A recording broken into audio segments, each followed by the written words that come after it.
under intense scrutiny again, this time over suspicions monies may have been diverted for political and personal purposes. We did a project titled Abuse of Incumbency and Electoral Corruption. So if there's this diversion, definitely it is something that should be worrying to Ghanaians, one that must be investigated.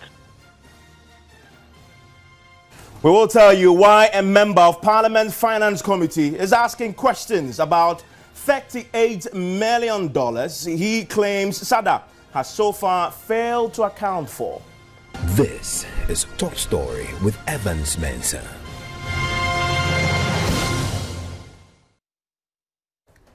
Top Story is brought to you by Bond Financial Services, your success are passion, Belacra Mineral Water, the new generation mineral water. It's also brought to you by Lifebuoy, still 100% better germ protection. Also by Blue Rose, shelter for all. It is a tale of suspicious diversion of state resources for political and personal purposes that has compelled the Ghana Integrity Initiative to pry into the affairs of the Savannah Accelerated Development Authority. Now, the anti-graft body is challenging SADA for the way it's managed several projects, raising issues of possible political interest as a key reason the authority is failing in the execution of key poverty alleviation projects. Now, the anti-graft body points to a 200 borehole project budgeted to cost 20,000 cedis for the drilling of each borehole. Now, it says its investigations have revealed that the project has stalled, with the contractor indicating he will only manage to build 70 boreholes at the same cost. Now, it is therefore calling for the establishment of a constitutional commission of inquiry to probe the affairs of SADA. Now, we will hear from the GII and SADA shortly, but first, Francis Aban is here with further details on the GII statement. Francis, what are these additional projects? Aside the guinea fowl and the afforestation we know of, that GI is talking about, and why are these projects of interest to them? Well, in the press statement we just had, two major projects come out: the Mango project and the borehole project. Now, the Mango project was one that was actually supposed to start in October-November 2012. The land clearing for the total land area of 500 acres for the 4 mango farmers, which was supposed to have started, as I said, in October-November 2012, has up to the time of this statement not commenced. Now, once the rain starts, the GI fears that the bulldozers will not be able to work on the land as they will get stuck in the muddy terrain. A similar delay in 2011 led to the failure of the project to take off when the contractors came late. Also, about the boreholes, the 200 boreholes which were supposed to be drilled in the 4 mango project sites at about 20,000 Ghana cedis each has still not been drilled. The contractor that was awarded the contract to drill the boreholes has since retreated that he can only drill 70 boreholes for the project sites with the amount of money provided. That's the 20,000 yes. for each. For each. Now, he's saying this raises eyebrows concerning the GI says this raises eyebrows concerning the transparency and appropriateness surrounding the award of the contract. I see. So what are they asking for? Essentially, what they're asking for is for an inquiry to be made. The Parliament should, by virtue of Article 678, they want Parliament to invoke that article. Invoke that Article 278. I beg your pardon. For them to set up a commission of inquiry and throw more light and get some more transparency and light on that particular SADA project. Now, they ask 4 critical questions. Now, alternatively, also, they're asking for an independent investigator, such as the Commission for Human Rights and Administrative Justice, RAJ, to undertake an investigation, as the GI cannot rule out political interest in all these allegations. I see. And they're asking some 4 questions. 4 serious questions, but notable of these 4 is that, can the management of SADA assure Ghanaians that some of the SADA resources were not diverted for political and personal purposes as is being suspected? I see. We will press the GI for evidence if they have any and what is informing this suspicion. But thank you very much, Francis, for that. Now, there are now questions also being asked about an estimated 38 million cedis that allegedly cannot be accounted for. Now, a member of Parliament's Finance Committee, Afenyo Marking, says both the Finance Minister and the SADA executives have failed to account for the amount which was supposed to have been disbursed to SADA. I spoke to him earlier. I raised the issue of the 38 million that the SADA CEO says that he has not received. Because mind you, the Ministry of Finance told the select committee that it had disbursed 165 million out of the 200 million loan from UBA, and they have given same to SADA. However, the SADA CEO, when he appeared before the committee, indicated that he had received only 127 million. So it means that there is a 38 million still to be accounted for. So far, the Finance Ministry has not said anything. SADA CEO says he has not received the full 165 million.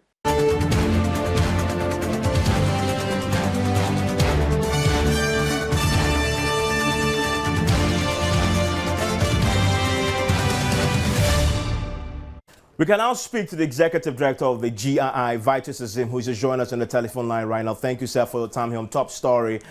You asked 4 central questions. The last one of interest is one based on the suspicion that possibly monies are being diverted for political and personal purposes. I'm asking what is informing this particular suspicion.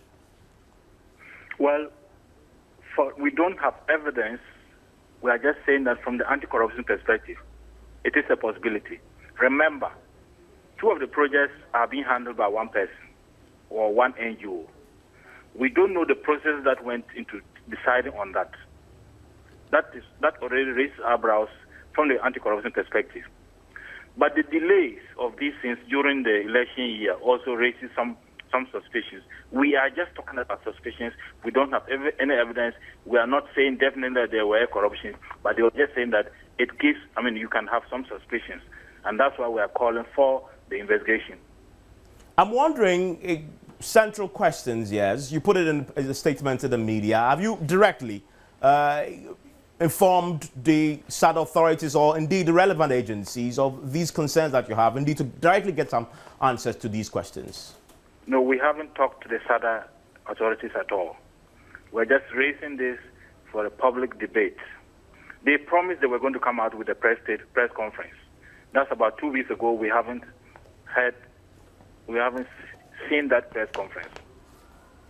And I must quickly indicate that I spoke to the chief executive of SADA, Mr. Gilbert Edie, myself, and essentially he says all the points you put there, including the additional projects you're adding to the ones we know of already, namely the guinea fowl and afforestation.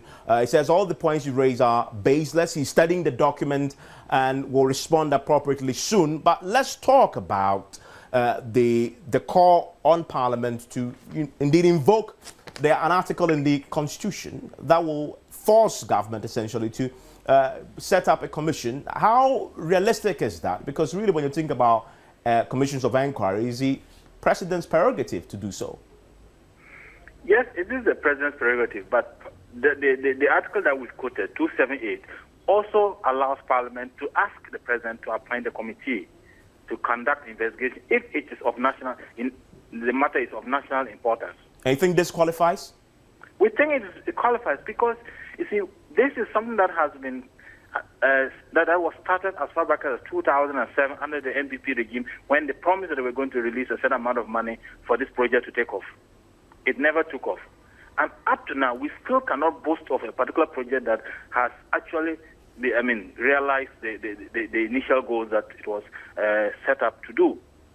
Okay, stay on the line briefly for me because I've just been joined by a member of the Finance Committee of Parliament, Ms. Afenyo Markings. Thank you very much, sir, for your time here on Top Story. You have additional issues, but first, before we deal with those issues, I want to ask, the GI is asking Parliament to indeed invoke its powers to form this Commission of Inquiry. Is Parliament in the position to do that? Well, I believe that making such a request, it wouldn't be out of place. Let them forward it to the appropriate quarters, and I believe that Parliament will be in a position to look at it. For now, yes, if they're making a call like that, it's proper, because we've been promised a transparent government, and we are being told that there's nothing in the state coffers. We are being told that it's left with the bones. So if there are certain investments that have been made from the public purse, and individuals and organizations want details to be furnished them, I don't think it's improper to ask. It's all add up to the good governance we all see. Let me ask then, because their primary avenue, they believe, will deal with this matter is Parliament through a commission of inquiry. Will Parliament do it from where you sit? Will you push for it? Will you push for this to happen? I don't think Parliament will hesitate at all. Okay? It will be part of our duty in exercising oversight responsibility on the executive to carry out such a task. So I don't think it is misplaced. I think that when it comes before the House, it will be considered, okay? It's not a matter of me pushing for it or not, but I think that parliamentarians would be interested to look into the matter.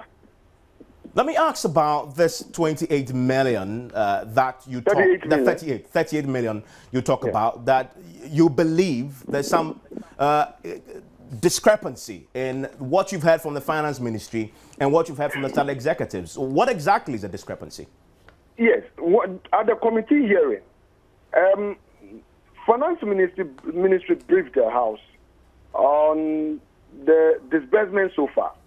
That government issued a bond certificate to UBA. UBA was to raise a loan at interest rate of almost 17% per annum, structuring fee of 1.75. And they also indicated that, look, so far they have disbursed 165 million. That is what they confirmed to have been received from UBA as a loan. Now, SADA CEO, when he came, he also said he has received only 127 million. Okay, so there's a 38 difference. And that 38 million ought to be accounted for. It's not my job to direct that, but it's a job of the Ministry of Finance. So the question you're asking where is... the 38 million went to. Exactly. Because So the question you're asking is... So the question you're asking essentially is, where is the 38 million? Yes, that's so. Ghanaians need to know. But all of us need to know where the 38 million has passed. Where did it go to? In which account was it disbursed? Because SADA gave us their account number at UBA, and they said they have received only 127 million. And Finance Ministry says, look, we disbursed 165 million. So if indeed the 165, maybe it could be administrative. So let us know. We need to know. You are in Parliament. You are in Parliament. You have the power to file an urgent question, drag the finance minister in, and put the questions to him. Your platform is also another avenue to address these issues. Granted, but would you consider that other avenue as well? I wouldn't mind if by the time we resume, Finance Ministry has not come out with appropriate answer, or the SADA authorities have not responded appropriately. I will look at my other options in consultation with my leadership. Okay. Thank you very much, sir, for your time, and certainly we will pursue that angle definitely with the finance. Not address the issue of the tractors. We just ran out of time. It's a subject that definitely we've not had the last of that we will interrogate as far as the tractors are concerned, because he has other issues relating to some tractors that indeed he believes SADA still has questions still to answer with that. We'll interrogate all that subsequently. But final question to you, Ms. Azeem.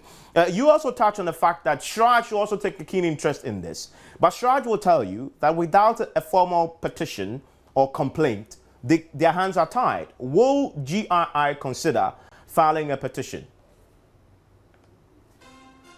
We do not have enough concrete evidence to file a petition. And it would take us a lot of time to be able to put that information together. And that's the problem with going to Shrine. But since this matter has already been raised in Parliament, in fact more than once, I think that Parliament, the first option should be the more feasible one.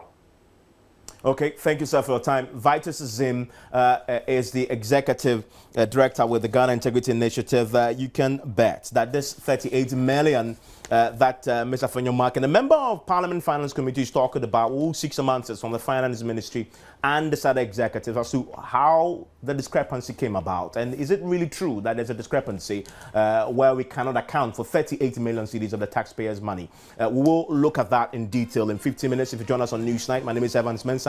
Top Story is brought to you by Bond Financial Services, your success, our passion. Belacqua Mineral Water, the new generation mineral water. It's also brought to you by Lifebuoy. Still 100% better germ protection and Blue Rose Limited, shelter for all.